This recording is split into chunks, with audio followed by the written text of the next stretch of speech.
এই যে কার্যক্রমগুলো ঘটেছে, এই কার্যক্রমগুলোর বিপরীতে বিএনপির প্রতিবাদ কোথায়, আপার প্রতিবাদ কোথায়?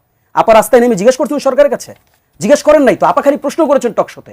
অথচ আমি আপনাকে একটু স্মরণ করাই দিই, এই যে আওয়ামী লীগ নিষিদ্ধের যে আন্দোলন, আপনি একটু স্মরণ করেন তো এই আন্দোলনটা কোনটাকে বেস করে শুরু হয়েছে?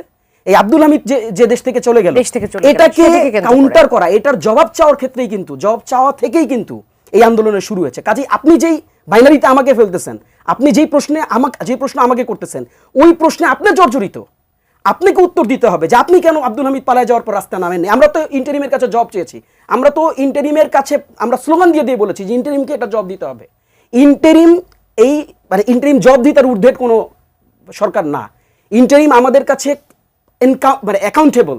কাজে ইন্টারিমকে এই প্রত্যেকটা যে যতগুলো নাম আপা উল্লেখ করেছেন, এরা তো আমাদের কেউ বন্ধু না।